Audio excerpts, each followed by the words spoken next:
Nadaljeval bo kolega raziskovalec iz Filozofske fakultete oddelka za zgodovino Jernej Kosi, ki pa bo govoril zopet o eni drugi podobi, ki se na taborskem gibanju pojavlja, torej kako smo ustvarili preteklost, oziroma preteklosti v taborskem gibanju. Hvala. Hvala za povabilo. Slišite tam zadnje? Ne.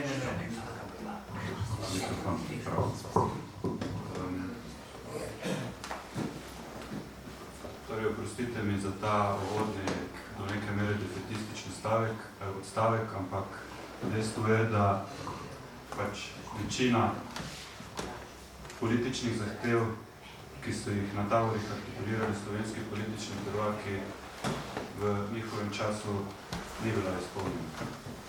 Do preureditve upravnih meja in nastanka kronovine Slovenije ni prišlo vse do popada Avstro-Ogrske. Uveljavljanje slovenskega jezika pa je vse do razpada vojne monarhije potekalo postopno in neenakomerno, odvisno seveda od dežele do dežele. Napredek in uveljavljanje slovenščine v uradih in šolah so namreč ves čas ovirali nemški nacionalisti, občasno pa tudi državno uradništvo in ponekod tudi seveda zelo neposredno deželne oblasti. Kljub temu so bili tabori pomembna, izjemno pomembna prelomnica v zgodovini slovenskega nacionalnega jezika.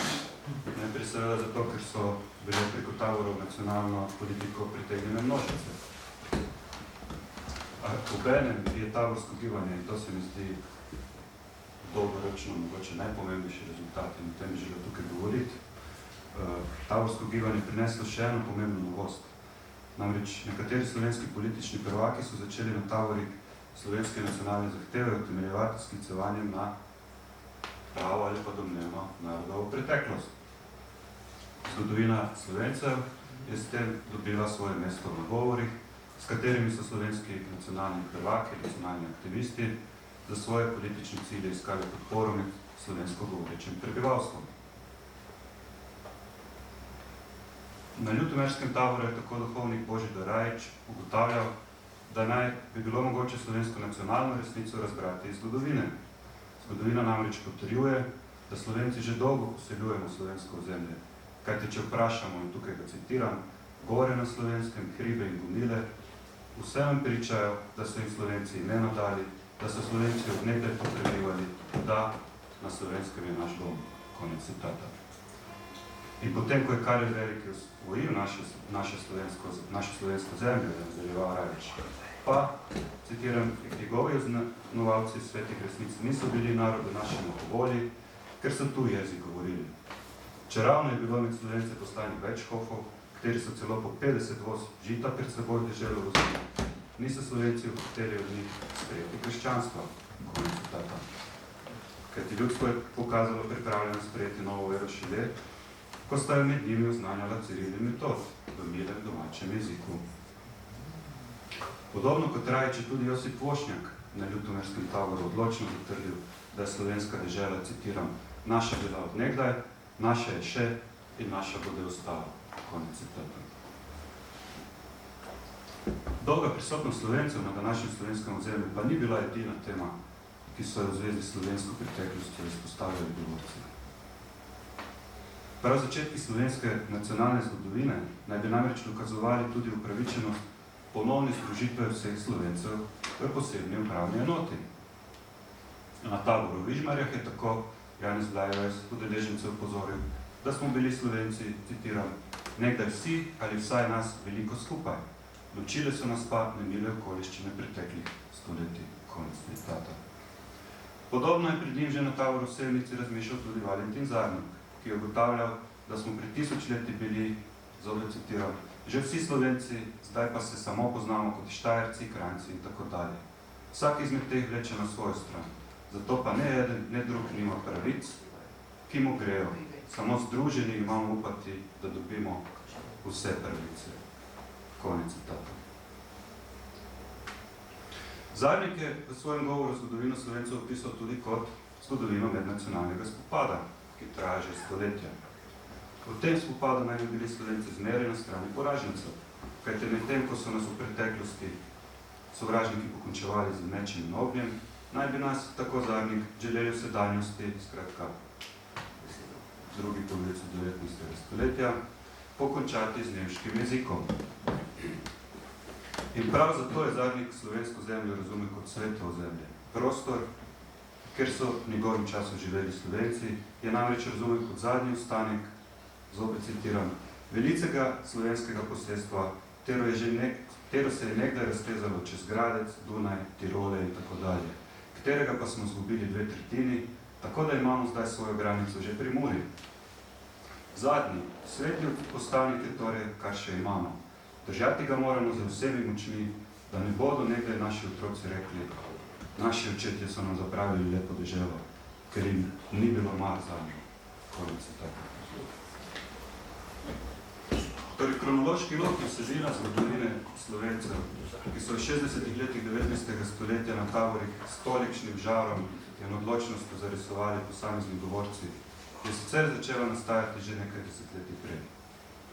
Samim izhodiščem predstavljam, tukaj ne govorim nič novega, o Slovencih kot Slovanih, ki poseljujejo slovensko zemljo, govorijo slovenski jezik in v nekem trenutku izgubijo svojo prvotno neodvisnost in enotnost, lahko sledimo seveda do Linhartovega poskusa zgodovine Kranjske in ostalih dežel južnih Slovanov Avstrije, napisane in natisnjene in dane v javnost konec 18. stoletja.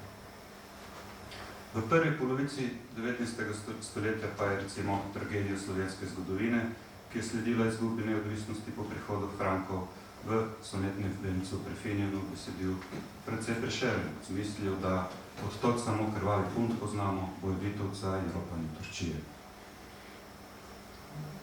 Torej, ta Linhartova izhodišča, ki so se do taborov seveda nadgrajevala, kultivirala, dobivala nove elemente in tako naprej, in ki so jih potem v času taborov za potrebe politične adaptacije, namreč tabori so množična politika na prostem, tako uspešno uporabljali slovenski nacionalni aktivisti, so kmalu potem prevzeli tudi slovenski poklicni zgodovinarji. Namreč tudi na avstrijskih univerzah izšolani narodno zavedni slovenski raziskovalci v preteklosti so od 80. let 19. stoletja naprej v svojih objavah začeli uveljavljati slovenski zgodovinski koncept. Odtlej je tudi pogled večine poklicnih slovenskih zgodovinarjev temeljil na osnovnem načelu. Tukaj bom pa citiral seveda enega od predsednikov Slovenske matice v preteklosti Boga Grafenauerja, da je pač treba obravnavati zgodovino Slovencev le glede na obseg vsakokratnega slovenskega etničnega prostora, medtem ko pomenijo pri tem politične meje samo postranske rezultate zgodovinskega naključja. To je to, kar je na tak lep način Grafenauer ubesedil, je pravzaprav prakticiral že zgodovinar Simon Rutar na začetku 80. let 19.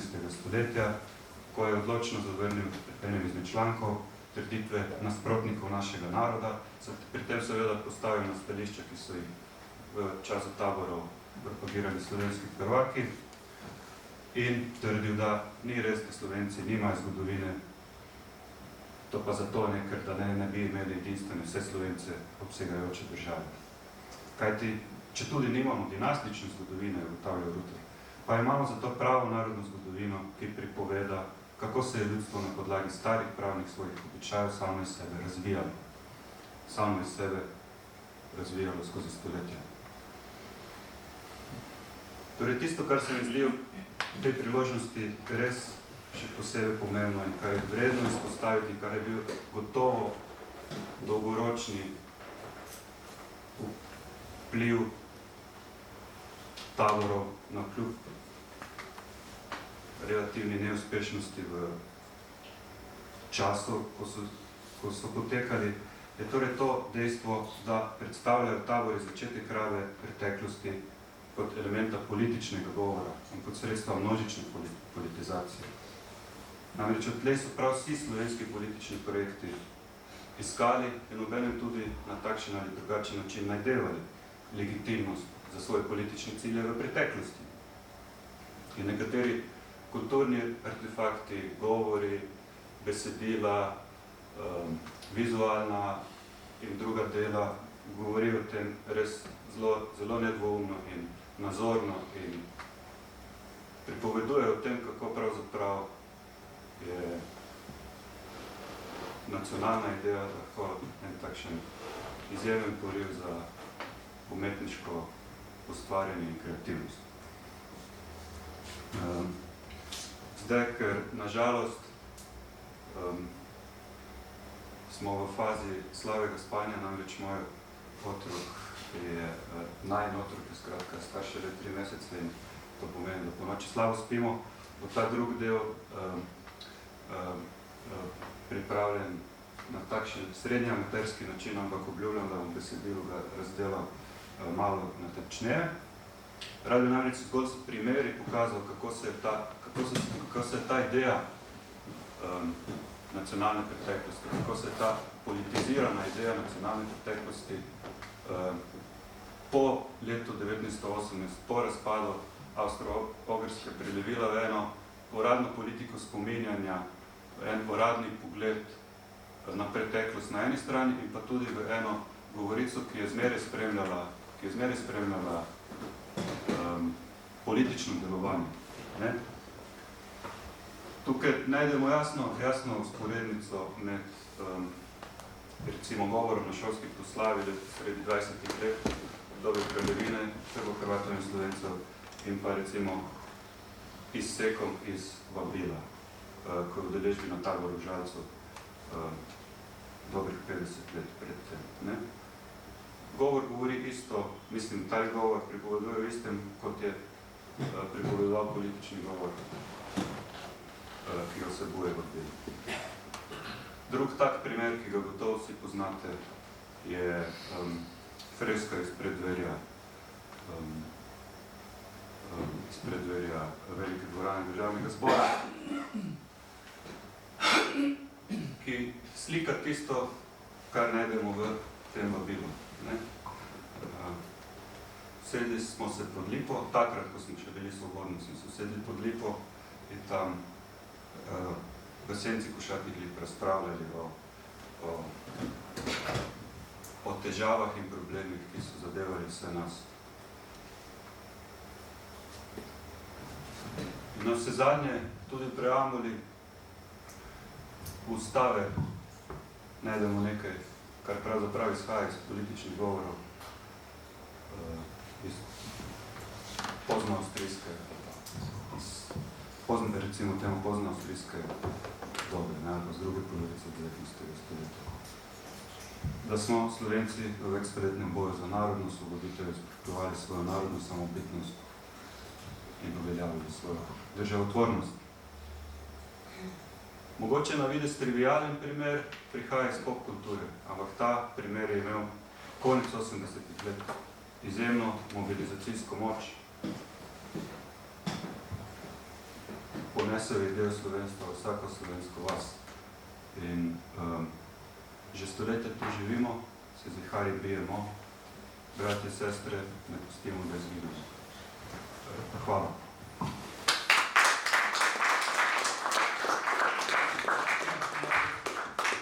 Najlepša hvala, Jernej. Prav zanimivo bo slišati 2 referata, ena zapored. Enega, kdaj se pojem uveljavi Slovenija, pa kdaj je napisan, in drugi, kako ga štejemo v dolgo dobo tega našega boja.